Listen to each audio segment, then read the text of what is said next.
Hello there guys and welcome back to the channel. So we finally have Alliance Wars Season 61 announcement coming with a new defensive and attack tactics and a new set of champions, because this is also going to be relevant for the upcoming saga. So either way, welcome to another changelog of Season 61 of Alliance War. We wanted to bring you another new tactic coming into Alliance War, which is always a good chance for you to see the class focus for the next saga that will be ending the year on.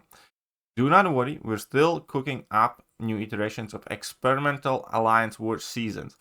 So very kind of like mixed opinions about this, but I do think a fair significant amount of people miss the one fight season. Perhaps more of the endgame players have kind of come around to it as well. So we'll see what Kebab's cooking for us in the future, but as well as building end of year plans for the mode. So there's something coming for end of year. Stay tuned for that. Now, without further ado, let's take a look at defensive tactic. With this new defensive tactic, we continue a trend of simplifying the tactics. For this run, we'll be focusing on new science and mutant defenders. Non-damaging debuffs are the new threat players must watch out for, with endurance being the key they want to chase to counter the new threat from this season's tactic. For those two seasons, be ready to deal with our new defensive tactic, Wrath and Forbearance. So Wrath, effectively. Wrath 3, obviously. So, if the defender has the Wrath tag, every 7 seconds the attacker is inflicted with 1 rage debuff lasting 30 seconds. If the attacker gains 5 non-damaging debuffs, the defender gains an unstoppable passive for 7 seconds. Quite a long unstoppable passive. The defender cannot gain an unstoppable passive if one is already active, and goes on cooldown for 5 seconds if this unstoppable passive ends. It's going to be interesting to see exactly how it works, because in theory this doesn't sound too bad. Because of the attack tactic, and obviously the fact that, slow can be bypassed by a handful of abilities these days.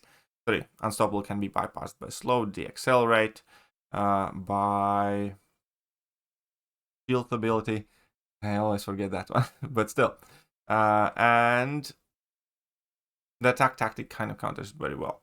So defensive champions, High Evolutionary, Joe Fixit, Anti-Venom, Spider-Woman, coming soon. Then there's the MCOC. Okay, so these champions can make a lot of sense, right? High Evolutionary, Joe Fixit, Anti-Venom, Spider-Woman will be inflicting on debuffs regardless of what you do. Leader also makes a lot of sense. Void, kind of fair enough, I suppose. But then there are some champions that kind of don't make much sense. Like Gentle doesn't inflict debuffs on you. I know that there's, some nodes that inflict debuffs on for you, but I don't quite get this. Or Sabertooth, for that matter. Or Strife as a defender. Or Silver Samurai. Or even the MCOC. I know it's meant to be in combination with some of the nodes, but I know it feels a bit... Okay. It feels a bit okay type of situation, but fair enough. So, I think these fights should not be too difficult with any champions. There's going to be obviously champions like Spider-Woman, and High Evolutionary, and Anti-Venom, and Joe that are much harder with the tactic. However, we do have the attack tactic Forbearance. If the attacker has a Forbearance tag, when the attacker knocks down the defender, the attacker gains a 20% endurance passive for 10 seconds. Pause during either champion's special attacks. All endurance passives allow the attacker to ignore all unstoppable passives. Intercepting the defender pauses these endurance passives for 5 seconds. Now, the 10-second duration is fairly short, but at the same time, being able to pause it during specials and with the intercepts should be, decent. And then, not to mention the fact that again, there's champions that will be able to counter the tactic without being attacked champions. The offensive champion list is Yelena Belova, Baron Zemo, Night Thrasher. Why? Maulman, Patriot, Shang-Chi, Lumitrix, Spider-Man Stealth Suit. Not even a 7-star, man. Okay. Blade, Mr. Knight, Black Cat. Then we have Solwark, Howard the Duck, The Maker, Bastion, Adam Zola, Vision, Iron Man Infamous Puncher 2099, Ant-Man Future, Iron Man, Ultron, Imperiosa, which is the new Idol champion, nice win. So, my issue with this is, I mean, like, fine, fair enough. It's not like my favorite set of champions. I don't think I have too many of these ranked up to rank 3 or higher level. Actually, if I do a quick check, 1, 2, 3, 4, 5. So all of this list of champions, I have 5 at rank 3 or higher. So it's not an ideal offensive list for me. But one thing that I do notice here, there's not too many champions here like knocking down the opponent that much. So it's going to be interesting to see how effective they are with their own tactics. But that's basically the gist of it. Then we have Blacklist of Mr. Sinister and Deathless Thanos for both Elite and Expert. For Challenger, we have Kushala, and the Whitelist is effectively all the attack tactic champions. It looks fine. I think it looks kind of doable. Again, do want to test it out. Do want to practice with some of these. I definitely will likely have to rank up somebody from these lists. We'll see what my alliance kind of wants on defense and attack as well. And again, this is going to be like, I just know there's going to be a comments like, oh, my alliance never dictates rank ups. Like, neither does mine. But we do all kind of work together.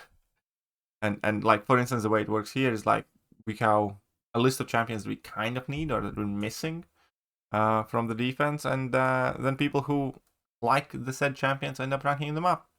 Like similar to how I ended up ranking up Shocker. I like him anyways. To me, it was in between Shocker and Jack. But since we need Shocker for alliance or defense, I was like, I'm gonna rank him up. I don't feel like that's much of a issue. Just again to let you guys know how ranking up champions typically happens in higher tier alliances. It's not mandatory. There are options, and you don't have to. Nobody's putting gun to your head to rank 4 champions that you don't want. On defense, it's going to be interesting to see Apocalypse back in the Alliance War, potentially. Northstar has always been a little sucker to fight with. So far, reading, again, it doesn't feel like it's that bad. There'll be a few champions, like top that I mentioned, that you have to be very, very careful about. That you cannot absolutely enter without a tactic champion or a slow effect easily accessible. But other than that, I guess the crucial thing here is going to be that Despair and Inequity are going to play a fairly big role, because every fight you're going to be getting debuffs placed on you.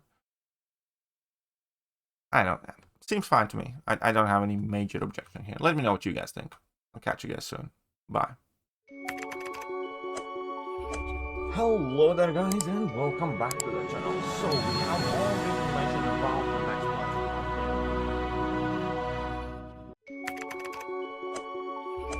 Hello there guys, and welcome back to the channel. So